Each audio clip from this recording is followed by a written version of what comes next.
Assalamualaikum warahmatullahi wabarakatuh. Salam sejahtera dan salam sehat untuk kita semua. Perkenalkan, saya Siti Sabrina Salkaura, salah satu dosen di program studi agribisnis Fakultas Pertanian Universitas Medan Area.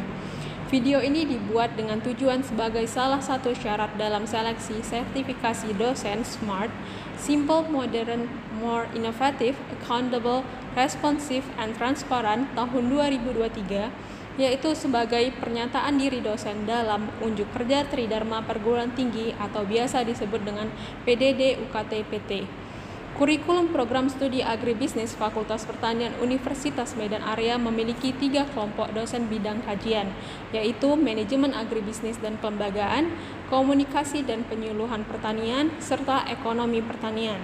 Dan fokus pengajaran saya adalah pada kelompok dosen bidang kajian ekonomi pertanian.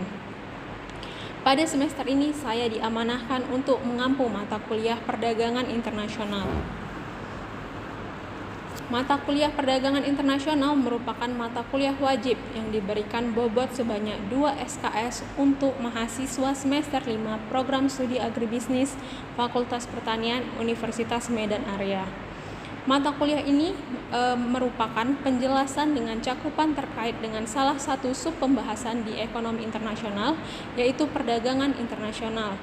Pengertian, latar belakang, manfaat, serta analisis yang berkaitan dengan perdagangan internasional, kebijakan perdagangan internasional, keterkaitan pertumbuhan ekonomi dan integrasi ekonomi dengan perdagangan internasional, organisasi atau peraturan perdagangan internasional, serta data-data dan kasus-kasus dalam perdagangan internasional, utamanya di bidang agribisnis, dan sedikit pembahasan terkait keuangan internasional menjadi pembahasan agar mahasiswa dapat menganalisis, berpikir logis, dan sistematis dalam menghadapi permasalahan dan dapat menginterpretasikan keadaan dari analisis tersebut di bidang perdagangan internasional. Adapun capaian pembelajaran mata kuliah yang dibebankan pada perdagangan internasional terdapat 6 CPMK, yaitu yang pertama, mampu menjelaskan perbedaan cakupan ekonomi internasional dengan perdagangan internasional. Yang kedua, mampu menjelaskan teori dan aplikasi perdagangan internasional. CPMK ketiganya adalah mampu memahami teori dan aplikasi dari perdagangan internasional di bidang agribisnis. Kemudian CPMK 4-nya mampu menganalisis secara logis, kritis, sistematis, dan inovatif dalam kebijakan perdagangan internasional. Kemudian CPMK 5-nya yaitu mampu memecahkan masalah dan menganalisis keputusan dalam kebijakan perdagangan internasional, serta capaian pembelajaran mata kuliah terakhir yang dibebankan adalah mampu menganalisis peluang adanya perdagangan internasional di bidang agribisnis dengan menggunakan sistem informasi dan teknologi yang ada. Untuk materi pembelajaran sistematikanya terdiri dari 14 pertemuan, yaitu 7 pertemuan sebelum ujian tengah semester dan 7 pertemuan setelah ujian tengah semester. Pertemuan pertama diisi dengan bahan kajian RPS, kontrak, dan pendahuluan. Kemudian pertemuan kedua, definisi pengertian cakupan pembahasan dan ruang lingkup ekonomi internasional dan perdagangan internasional. Kemudian materi pertemuan ketiga adalah teori klasik dan teori modern sebagai dasar perdagangan internasional. Begitu juga dengan teori pertemuan keempat. Kemudian pertemuan kelima yaitu permintaan dan penawaran over curves dan terms of trade. Pertemuan keenam adalah faktor endowments dan the Haxer-Ohlin theory. Pertemuan ketujuh adalah economies of scale, imperfect competition, dan perdagangan internasional. Pertemuan ke-8 membahas terkait pertumbuhan ekonomi dan perdagangan internasional. Pertemuan ke-9 terkait dengan restriksi perdagangan tarif dan kuota. Pertemuan 10 terkait dengan hambatan barrier perdagangan non-tarif dan perlindungan baru atau the new protectionism. Kemudian pertemuan ke-11 integrasi ekonomi, custom unions, and free trade areas. Kemudian pertemuan 12 yaitu perdagangan internasional dan perkembangan ekonomi, dan pertemuan ke-13 dan 14 terkait dengan pergerakan sumber daya internasional dan multinational corporations. Adapun sumber referensi yang saya gunakan utamanya adalah dari Salvatore Dominic, yaitu International Economics, kemudian Krugman Paul, International Economics Theory and Policy, kemudian ada Reinhard Kenneth tahun 2012, An Introduction to International Economics, kemudian ada Nopirin yaitu Ekonomi Internasional. Untuk mekanisme pembelajaran seperti yang sudah dijelaskan sebelumnya, yaitu terdapat 14 pertemuan dalam bahan kajian ataupun pengajaran. Kemudian ada 2 assessment yang khusus, yaitu ujian tengah semester dan ujian akhir semester. Nah, untuk mekanisme pembelajarannya yaitu menggunakan DIA, yaitu Delivery, Interact, dan Assessment, di mana delivery maksudnya adalah dosen memberikan materi ataupun memaparkan sebagai salah satu sumber dari pengajaran, kemudian dilanjutkan dengan interaksi antara mahasiswa dengan dosen, kemudian assessment ataupun penilaian yang dilakukan oleh dosen. Nah, interaction di sini bisa berupa project based learning, small group discussion, maupun beberapa SCL lainnya. Untuk penilaian berdasarkan Universitas Medan Area terdapat 4 hal yang dinilai secara umum, yaitu yang pertama, kehadiran atau partisipasi sebesar 10%, kemudian tugas atau keaktifan sebesar 50%, ujian tengah semester 15%, dan ujian akhir semester sebanyak 25%. Sedangkan media yang digunakan dalam pembelajaran selain dari ruang kelas secara offline adalah e-learning.uma.ac.id, kemudian ada blog dosen. Dan teknologi yang lain yang digunakan untuk absensi adalah Amadi ataupun SAIS untuk mahasiswa, Amadi untuk dosen, yaitu untuk memasukkan bahan materi pertemuan 1 hingga 14.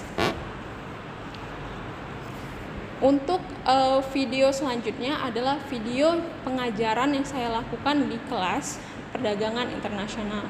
Sekian dari saya, mohon maaf apabila ada kesalahan dan kekurangan. Selamat menyaksikan. Wassalamualaikum warahmatullahi wabarakatuh. Assalamualaikum warahmatullahi wabarakatuh. Selamat pagi adik-adik semua. Pagi, Bu. Sebelum memulai perkuliahan, ada baiknya kita berdoa menurut agama dan kepercayaan kita masing-masing. Berdoa dipersilahkan.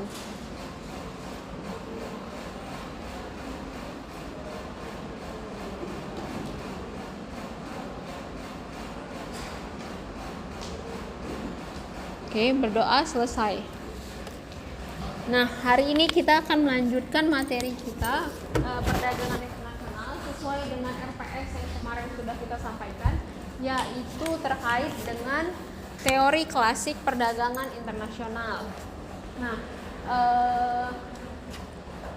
CPMK untuk hari ini, mata kuliah ini adalah mampu menjelaskan teori dan aplikasi perdagangan internasional, kemudian sub CPMK 2-nya yaitu mampu menjelaskan teori klasik dan modern perdagangan internasional. Jadi hari ini kita mempelajari teori klasiknya, pertemuan selanjutnya mengenai teori modernnya. Hari ini kita akan membahas 3 hal ini, yaitu classic theory, kemudian the weakness of classic theory, kemudian basic concept sama discussion. Nah, teori klasiknya itu umumnya dapat dibedakan menjadi 3, yaitu adalah absolute advantage oleh Adam Smith, kemudian ada comparative advantage oleh John Stuart Mill, kemudian adalah comparative cost by David Ricardo. Yang pertama kita ke konsep absolute advantage dulu.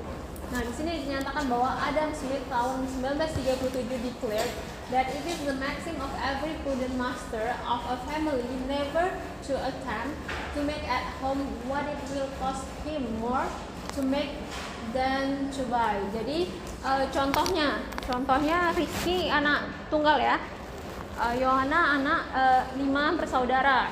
Contohnya kalau misalnya Rizky ingin makan mie ayam, tinggal bilang ibunya, Bu, saya pingin mie ayam. Kemudian Yohana juga bilang, Bu, saya pingin mie ayam.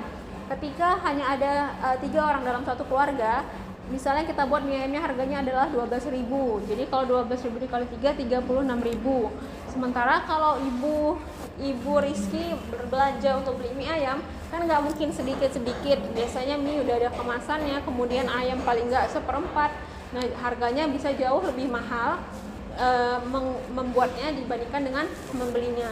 Sementara kalau di keluarga Yohana misalnya ada 7 orang dalam satu keluarga, 7 anggota keluarga. Misalnya Yohana pingin makan mie ayam, Yohana bisa bilang ke ibunya. Nah, ibunya bisa saja membeli bahan makanan dan memasaknya, dibandingkan dengan ketika 12.000 dikali dengan 7 kira-kira 84.000. Nah, di sini adalah bisa kita bilang sesuai dengan teori Adam Smith, yaitu keputusan bijaksana bagi kepala keluarga jika dia membeli daripada memproduksi sesuatu tapi harganya jauh lebih mahal. Nah, kita ke contoh teorinya, yaitu di sini pada tabel di atasnya disebutkan bahwa tenaga kerja yang dibutuhkan untuk menghasilkan 1 unit, F itu untuk food atau C itu untuk clothes. Nah, di sini contohnya jadi tenaga kerja untuk menghasilkan satuan gandum di Amerika membutuhkan 8 tenaga kerja. Di Inggris membutuhkan 10 tenaga kerja untuk gandum. Jadi yang mana yang lebih efisien di sini untuk menghasilkan gandum? Amerika. Nah, kalau untuk pakaian di Amerika untuk menghasilkan satu satuan pakaian membutuhkan tenaga kerja sebesar 4, sementara di Inggris sebesar 2. Sehingga yang mana yang lebih efisien untuk memproduksi pakaian? Si Inggris. Nah, kalau dibilang absolute advantage artinya adalah keuntungan absolut, sehingga bisa kita tadi sesuai yang kalian bilang bahwa untuk Amerika bisa menspesialisasi di gandum, sementara di Inggris bisa spesialisasi di pakaian. Nah, tadi udah ke absolute advantage yang artinya keuntungan yang sudah absolut. Nah, kemudian ada yang kedua adalah keunggulan komparatif alami ataupun natural comparative advantage. Nah, di sini dinyatakan suatu negara akan mempunyai keunggulan komparatif untuk suatu produk yang dihasilkan dari penggunaan secara intensif atau faktor produksi yang ketersediaannya relatif tidak terbatas. Nah, kalau nilai ekonomi sesuatu yang tidak terbatas, harganya jauh lebih murah dibandingkan yang terbatas. Nah, contohnya tadi yang tidak terbatas adalah yang kita hirup sehari-hari. Kecuali ketika kita sakit barulah menjadi terbatas sehingga harus dibelilah oksigen. Sementara untuk yang terbatas adalah misalnya barang-barang bahan-bahan pertambangan contohnya ya. Seperti tadi disampaikan minyak dan sebagainya. Nah, di sini kita bisa lihat contohnya adalah ilustrasinya adalah Indonesia yang memiliki sumber daya manusia yang relatif banyak. Jadi harganya kemungkinan lebih murah dibandingkan dengan yang tenaga kerjanya itu terbatas. Di sini bisa dilihat di tabelnya di atas, yaitu output per unit of labor ataupun output yang dihasilkan per satu tenaga kerja. Di sini bisa dilihat satu pangan di Amerika, satu tenaga kerja di Amerika dapat menghasilkan pangan sebesar 4 satuan. Kemudian di Indonesia satu tenaga kerja menghasilkan 1 satuan makanan. Jadi kalau dilihat dari absolute advantage, berarti yang mana yang absolut memiliki keunggulan absolut? Amerika, karena dia satu orang bisa menghasilkan 4 satuan makanan. Nah, kalau pakai pakaian, kira-kira mana yang punya absolute advantage? Amerika juga. Berarti kalau dua-duanya Amerika, berarti harusnya nggak ada perdagangan internasional. Nah, itulah ada teori comparative advantage. Jadi di sini adalah keuntungan komparatif, sehingga dari tabel di atas dapat dikatakan bahwa Amerika mempunyai keunggulan komparatif untuk produk si pangan, karena kalau 4/1 itu jauh lebih besar daripada 8/6, ya kan? Sementara untuk Indonesia mempunyai keunggulan komparatif untuk produk pakaian, yaitu bisa kita bilang 6/8 itu lebih besar daripada 1/4. Sampai sini cukup dimengerti, masih bisa ya? Absolute advantage berarti dia mutlak, bisa dilihat yang mana yang lebih efisien. Kalau komparatif, dia dibandingkan dengan negara yang melakukan perdagangan itu. Nah, kemudian yang kedua, nah ini masih sama seperti tadi comparative advantage-nya. Nah, ini yang ketiga adalah biaya relatif atau comparative cost by David Ricardo. Jadi dinyatakan di sini nilai atau value sesuatu barang tergantung dari banyaknya tenaga kerja yang dicurahkan untuk memproduksi barang tersebut atau labor cost value theory. Perdagangan antar negara akan timbul apabila masing-masing negara memiliki comparative cost. Jadi kalau masing-masing negaranya memiliki comparative cost, baru bisa dilakukan perdagangan internasional. Sama mirip seperti comparative advantage yang tadi. Cuman di sini kalau teorinya yang tadi terkait dengan tenaga kerja, kemudian output pendekatannya, di sini pendekatannya adalah lama waktu memproduksi. Contohnya di sini Portugis membutuhkan waktu 3 hari untuk memproduksi 1 botol anggur, sementara untuk Inggris membutuhkan waktu 6 hari. Jadi kalau di anggur ini sebaiknya mana yang memproduksi? Portugis. Sementara kalau untuk pakaian, yang mana yang baiknya memproduksi? Kalau dilihat dari absolute advantage-nya, dua-duanya sih Portugis. Tapi karena dia comparative cost, maka bisa kita lihat Portugis untuk anggur, yaitu dilihat dari 3/6 kurang dari 4/5, atau bisa kita sebutkan bahwa 3/4 itu lebih kecil daripada 6/5. Sementara untuk Inggris, itu adalah pakaiannya, bisa kita lihat di sini. Kalau dibilang pakaiannya tadi si Inggris sama Portugis masih cepatan Portugis kan? Tapi karena dia punya komparatif ataupun perbandingan, jika dibandingkan 5/4 ini jauh lebih kecil daripada 6/3, atau 5/6 ini lebih kecil daripada 4/3. Sehingga itu tadi spesialisasi untuk komparatif cost-nya. Jadi kalau absolute advantage berarti dia pasti yang diinginkan spesialisasi. Kemudian untuk comparative advantage tadi bisa dilihat perbandingan dengan pendekatannya adalah output. Nah, untuk comparative cost ataupun biaya relatif dilihat dari teorinya, pendekatannya adalah lama waktu. Nah, itu adalah 3 teori klasik untuk perdagangan internasional. Nah, kita akan berdiskusi, tapi sebelumnya tadi sudah bisa kita lihat bahwa terjadinya perdagangan internasional ketika ada yang pertama absolute advantage, keuntungan absolut, kemudian ada autarki ataupun perekonomian tertutup, kemudian ada yang melakukan perdagangan. Nah, di sini kita bisa lihat ketika perekonomiannya tertutup, maka di sini suatu negara menghasilkan Q1 dan Q2, dia menghasilkan 2 produk, contoh tadi food dan clothes. Ini ada budget line ataupun budget ataupun garis budget dari negara tersebut untuk memproduksi kedua barang ini. Kemudian ada production possibility curves, kurva kemungkinan produksinya. Kemudian adalah indifferent curves, ini adalah kepuasan konsumennya. Titik equilibriumnya adalah pada di sini. Jadi negara ini menghasilkan Q1 sebesar ini dan Q2 sebesar ini. Kalau dia perdagangan tertutup berarti tidak ada dia dapat dari luar negeri dan dia juga hanya mencukupi dirinya sendiri.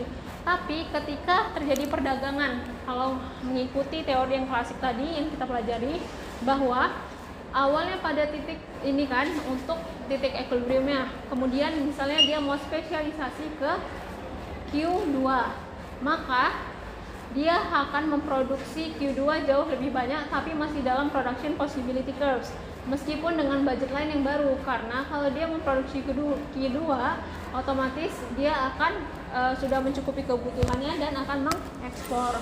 Sementara untuk Q1-nya yang dikurangi produksinya menjadi segini, sementara konsumsinya masih cukup tinggi seperti ini dengan kurva indifferent curves yang baru, maka sisanya dia harus mengimpor. Sampai di sini ada yang ingin ditanyakan? Silakan. Baik, terima kasih Bu. Perkenalkan, nama saya Randy Jonathan. Saya ingin bertanya pada teori keunggulan komparatif alami.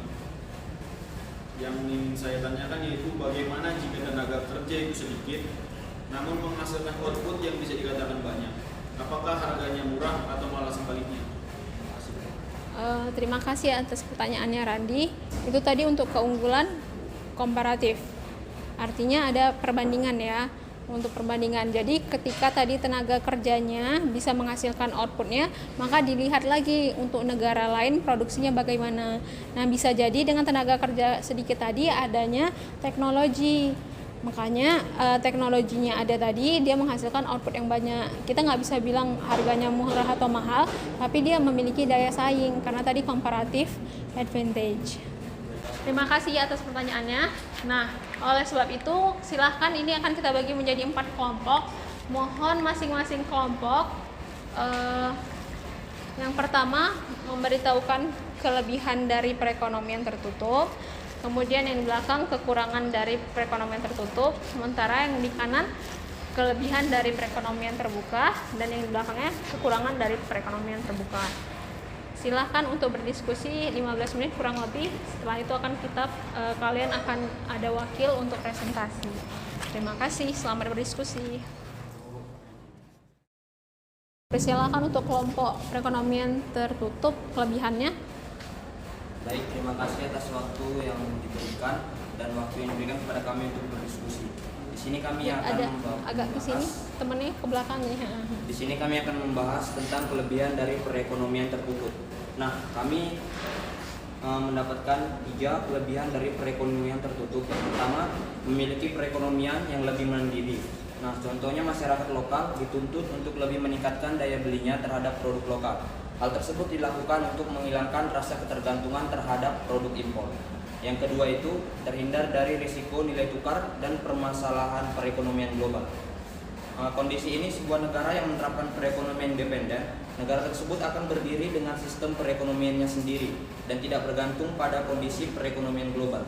Jika terjadi kekacauan dan ketegangan politik ataupun perang di negara tetangga, maka tidak akan mempengaruhi perekonomian di negara tersebut. Nah, yang ketiga, pengusaha lokal akan berkembang. Pada kondisi ini, pemerintah menutup akses dari produk impor yang akan masuk ke dalam negeri, sehingga produk lokal dapat menguasai pasar secara penuh. Hal tersebut akan memberikan keuntungan bagi pengusaha lokal, sehingga masyarakat mau tidak mau harus mengurangi menggunakan produk impor terhadap suatu barang. Terima kasih. Namanya siapa, Dek? Dendi. Terima kasih kelompok Dendi. Tadi ada 3. Yang pertama dibilangnya mandiri, kemudian nilai tukarnya tidak bergantung oleh internasional, kemudian yang ketiga dia melindungi pengusaha dalam negeri. Nah, itu kaitannya nanti ada sama hambatan ataupun restriksi untuk perdagangan internasional. Nah, itu tadi adalah kelebihan dari perekonomian tertutup. Nah, kelebihan dari perekonomian tertutup bisa jadi kekurangan dari perekonomian terbuka. Dipersilahkan untuk kelompok perekonomian terbuka, kekurangannya. Baik, terima kasih. Melalui hasil diskusi kami tentang kekurangan ekonomi terbuka, kami mendapati beberapa kekurangannya. Namun sebelum kita masuk kekurangannya, kita tahu ekonomi terbuka itu mempunyai kelebihan, yaitu akses pasar yang lebih luas. Namun kita jangan sampai lupa bahwa kekurangan ekonomi terbuka itu ada beberapa. Yang pertama itu rentan terhadap perubahan eksternal, seperti terjadinya fluktuasi nilai tukar mata uang asing dan perubahan harga komoditas yang berdampak negatif pada stabilitas ekonomi dalam negeri. Kemudian terdapat ketidakstabilan lapangan pekerjaan, yaitu bagaimana tenaga kerja dalam negeri tidak dapat bersaing terhadap kelebihan tenaga asing yang dapat mengancam lapangan pekerjaan yang ada di dalam negeri. Kemudian terdapat kerentanan terhadap krisis ekonomi global, yaitu bagaimana ketergantungan pada perdagangan internasional yang menyebabkan resesi yang lebih dalam dan lama. Terima kasih. Oke, terima kasih untuk Dek Randi. Jadi bisa dilihat jawaban Dek Dedi dan Randi itu sinkron ya. Yang pertama, kalau perekonomian tertutup otomatis dia mandiri. Disebutkan di sini mereka jadi tidak stabil ya. Kemudian untuk nilai tukarnya, kalau yang luar negeri tidak ada masalah, maka yang di sini aman. Kalau di sana menyatakan bahwa ada masalahnya juga, sama masalah tenaga kerja yang terkait dengan jawaban Dedi, yaitu adanya pengusaha muda yang dilindungi kalau dia perekonomian tertutup. Sinkron ya. Jadi alhamdulillah kalian sudah cukup mengerti untuk bagian itu. Kita lanjutkan untuk perekonomian terbuka dulu, kelebihannya. Persilahkan. Terima kasih Bu. Perkenalkan, nama saya Radha Jasenwa. Di sini saya akan mewakili kelompok saya untuk memaparkan hasil diskusi kami mengenai kelebihan perekonomian terbuka. Di sini kami dapat beberapa kelebihan dari perekonomian terbuka itu sendiri. Yang pertama itu negara dapat mengalami pertumbuhan ekonomi yang lebih tinggi melalui ekspor barang dan juga jasa. Kemudian perdagangan internasional memungkinkan transfer teknologi dan pengetahuan antar negara, mendorong inovasi dan meningkatkan produktivitas pada suatu negara. Kemudian yang ketiga, perdagangan internasional memungkinkan negara untuk mengakses berbagai sumber daya dan pasar global yang dapat membantu sektor perekonomian. Kemudian yang keempat, meningkatkan akses ke barang dan jasa impor sehingga konsumen dapat lebih banyak dalam pilihan barang dan juga harganya itu bisa lebih terjangkau. Dan yang kelima, persaingan dari pasar global dapat mendorong perusahaan dalam negeri terkhususnya untuk lebih efisien, inovatif dan juga responsif terhadap berbagai kebutuhan konsumen. Demikian. Terima kasih Yohana untuk 5 kelebihan perekonomian terbuka. Mari kita dengar kekurangan berarti ya, kekurangan dari perekonomian tertutup. Perwakilannya dipersilahkan. Baik, terima kasih. Perkenalkan nama saya Yana Maulana dari kelompok kekurangan perekonomian tertutup. Agak besar deh suaranya, agak besar suaranya. Jadi hasil dari diskusi kami yaitu ada beberapa yang sudah kami dapatkan untuk kekurangannya, yaitu yang pertama menurunkan tingkat perekonomian dengan sistem perekonomian ini sebuah negara menjadi sangat tertekan baik dalam finansial atau pemenuhan kebutuhan domestiknya. Hal tersebut pun ini berlaku untuk pemenuhan kebutuhannya. Apabila suatu negara tidak dapat memproduksi bahan baku untuk produk lokal, mau tidak mau suatu negara harus melakukan impor barang dari negara lain. Apabila hal tersebut tidak dilakukan dapat berdampak pada terhambatnya proses produksi perusahaan lokal. Untuk yang kedua, lebih sedikitnya variasi produknya, karena semua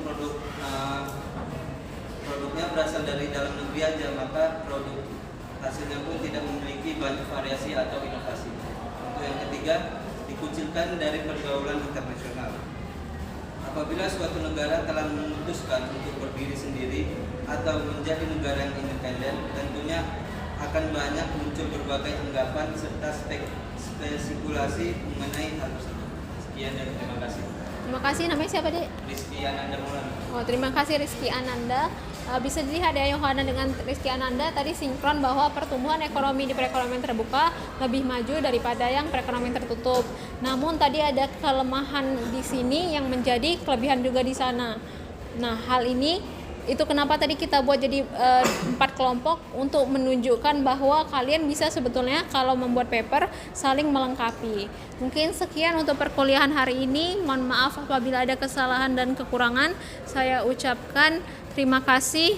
Assalamualaikum warahmatullahi wabarakatuh.